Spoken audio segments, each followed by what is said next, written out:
मैं इसका जवाब दूंगा। तो देखो, अमेरिका में 4 साल तक हमारे पास एक ऐसा सदर था जो प्रेस कॉन्फ्रेंसों में खड़ा होकर पुतिन के बारे में सख्त बातें करता था, और फिर पुतिन ने यूक्रेन पर हमला करके मुल्क का एक अहम हिस्सा तबाह कर दिया था। अमन का रास्ता और खुशहाली का रास्ता शायद सफारतकारी में ही है। हमने जो बाइडेन के रास्ते को अपने सीने में थपथपाने और ये बहाना करने की कोशिश की कि अमेरिका के सदर के अल्फाज की अहमियत अमेरिका के सदर के इकदाम से ज़्यादा है। जो चीज़ अमेरिका को एक अच्छा मुल्क बनाती है वो अमेरिका की डिप्लोमेसी है। सदर ट्रंप भी यही कर रहे हैं। क्या मैं आपसे पूछ सकता हूँ, उसने यूक्रेन के मशरकी हिस्से और क्रीमिया के बड़े हिस्सों पर कब्जा किया, तो उसने 2014 में इस पर कब्जा किया, तो बहुत से सालों के दौरान। मैं सिर्फ जो बाइडेन के बारे में बात नहीं कर रहा, लेकिन पहले सदर ओबामा, फिर सदर ट्रंप, फिर सदर जो बाइडेन, अब सदर ट्रंप, और खुदा करे अब सदर ट्रंप इसे रोकेंगे। लेकिन 2014 के दौरान उसे किसी ने नहीं रोका। उसने सिर्फ कब्जा किया और उसने लोगों को मार डाला। तुम जानते हो। 2015? 2014? नहीं, मैं उस वक्त नहीं था। हाँ, लेकिन 2014 से 2022 तक यही सूरत हाल रही कि लोग सरहदों के करीब मर रहे हैं, उसे किसी ने नहीं रोका। आप जानते हैं कि हमारी उससे बातचीत हुई, बहुत बातचीत हुई, मेरी 2 तरफ़ा गुफ्तगू भी हुई। हमने उनके साथ दस्तखत किए। 2019 में एक नए सदर की तरह मैंने उनके साथ मुआहदे पर दस्तखत किए थे। मैंने उसके साथ मैक्रोन और मर्कल के साथ दस्तखत किए। हमने जंगबंदी की, जंगबंदी पर दस्तखत किए। उन सब ने मुझे बताया कि वो कुछ नहीं करेगा। हमने उससे गैस का मुआहदा किया, गैस का मुआहदा। हाँ, लेकिन उसके बाद उसने जंगबंदी तोड़ दी। उसने हमारे लोगों को मारा और उसने कैदियों का तबादला भी नहीं किया। हमने कैदियों के तबादले पर दस्तखत किए थे, लेकिन उसने ऐसा नहीं किया। मिस्टर जेडी, ये कैसी डिप्लोमेसी की बात कर रहे हो? आपका क्या मतलब है? मैं इस किस्म की डिप्लोमेसी के बारे में बात कर रहा हूँ जो आपके मुल्क की तबाही को ख़त्म करने जा रही है।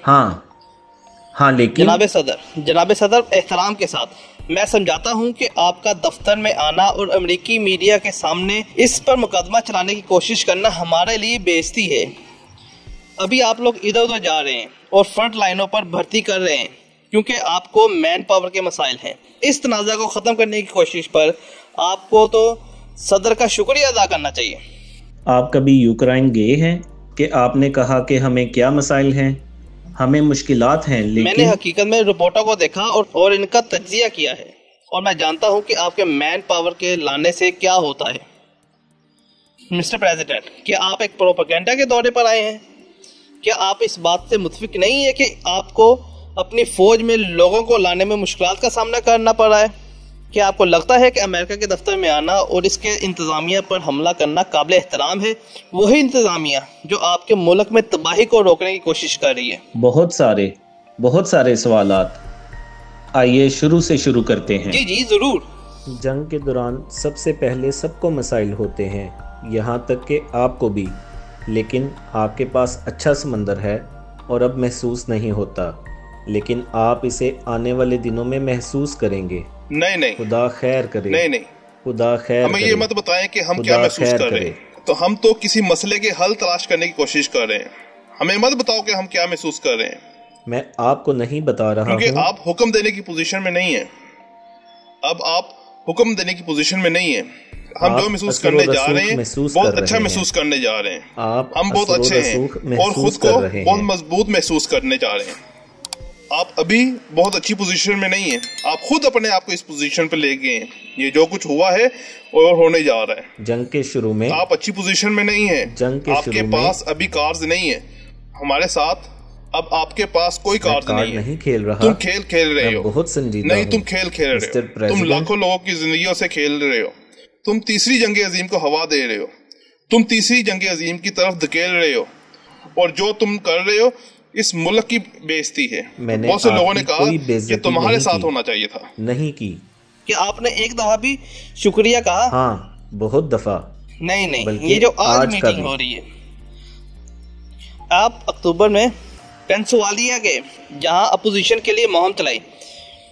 क्या आपने अमेरिका और ट्रंप जो सदर बनने जा रहे थे के लिए तारीफी अल्फाज पेश किए कि अगर जो आप आपके मुल्क को बचाने की कोशिश कर रहे हैं? आवाज में बात करेंगे। वो ऊंची आवाज में नहीं बोल रहा, वो ऊंची आवाज में नहीं बोल रहा। क्या मैं आपका मुल्क बड़ी मुश्किल में है। एक मिनट इंतजार करो। नहीं, तुमने बहुत बातें की हैं। अब आपका मुल्क बड़ी मुश्किल में है। मैं जानता हूँ तुम नहीं जीत रहे हो, अब ये नहीं जीत रहे हैं। हमारी वजह से आपके बाहर आने का बहुत अच्छा मौका है। जनाब सदर, हम अपने मुल्क में रह रहे हैं, हम बहुत स्ट्रॉन्ग हैं, जंग के शुरू से ही, और अकेले ही लड़ रहे हैं। हमने आपको अपने अहमद सदर के जरिए $350 मिलियन दिए। हमने आपको फौजी साजो सामान दिया, शुक्रिया अदा किया। हमारी फौज को ही इस्तेमाल कर रहा हूँ। अगर आपके पास हमारा फौजी साजो सामान ना होता तो ये जंग 2 हफ्तों में खत्म हो चुकी होती। 3 दिन में? मैंने पोर्टन से सुना 3 दिन में ये कुछ 2 हफ्तों में हो सकता है। यकीनन इस तरह इसे डील करना बहुत मुश्किल होगा, ये मैं आपको बताऊंगा। मैंने आपसे कहा सिर्फ जनाब सदर को शुक्रिया कहो, सवाए इसके के वहाँ इख्तलाफात पैदा करें और उन इख्तलाफात का मुकदमा चलाएं, जबकि आप गलत हैं। तो अमेरिकी मीडिया में इसका मुकाबला करने की कोशिश कर रहे हैं। हम जानते हैं कि आप गलत हैं, लेकिन आप देखते हैं, मुझे लगता है कि अमेरिकी अवाम के लिए ये देखना अच्छा है कि क्या हो रहा है। मुझे लगता है कि ये बहुत ज़रूरी है, इसलिए मैंने इसे इतनी देर तक जारी रखा। जनाब सदर, शुक्रगुजार होना पड़ेगा। जनाब सदर, आपके पास कार नहीं है, आप वहाँ दफन हो रहे हैं, आपके लोग मर रहे हैं और आपके सिपाही कम पड़ रहे हैं। सुनो, तुम सिपाहियों को कम कर रहे हो, यह बहुत अच्छी बात होगी। फिर तुम मुझे कह रहे हो जंगबंदी नहीं करना चाहता, जंगबंदी नहीं करना चाहता। मैं जानना चाहता हूँ और मैं ये जानना चाहता हूँ। देखो, अगर तुम अभी जंगबंदी चाहते हो, बिल्कुल हम जंगबंदी चाहते हैं, कैसे कर लो लेकिन ताकि मैंने गोलियां आपको चलना कहा रुक जाए, मुझे गारंटी और चाहिए, सब बंद हो जाए। मगर तुम तो कहते हो हमें नहीं चाहिए क्योंकि तुम्हारी जंगबंदी इतनी जल्दी हो रही है। हमारे लोगों से पूछें कि वो जंगबंदी के बारे में क्या कहते हैं। ये आपका इतना मसला नहीं है। वो मैं नहीं था, जो बाइडेन नामी बंदा था, जो इतना होशियार शख्स नहीं था, वो ओबामा था। माफ कीजिएगा, वो ओबामा था जिसने आपको शीट्स दी। मैंने तो आपको जेवलिन बजूके दिए थे। हाँ, मैंने आपको वो तमाम टैंक निकालने के लिए जेवलिन बजूके दिए थे, बल्कि ओबामा ने तो आपको सिर्फ शीट्स दी थी। दर हकीकत बयान ये है कि ओबामा ने शीट्स दी और ट्रंप ने जेवलिन बजूके दिए। आपको ज्यादा शुक्रगुजार होना पड़ेगा, क्योंकि मैं आपको बताना चाहता हूं कि आपके पास कार्ड नहीं है। आपके पास कार्ड, लेकिन हमारे बगैर आपके पास कोई कार्ड नहीं है। अगर कुछ भी हो तो क्या होगा? अगर अभी आपके सर पर बम गिर जाए तो क्या होगा? ठीक है, क्या होगा अगर उन्होंने इसे ठीक से डील नहीं किया? मुझे नहीं मालूम कि उन्होंने इसे बाइडेन के साथ तोड़ दिया, क्योंकि बाइडेन ने इसका एहतराम नहीं किया।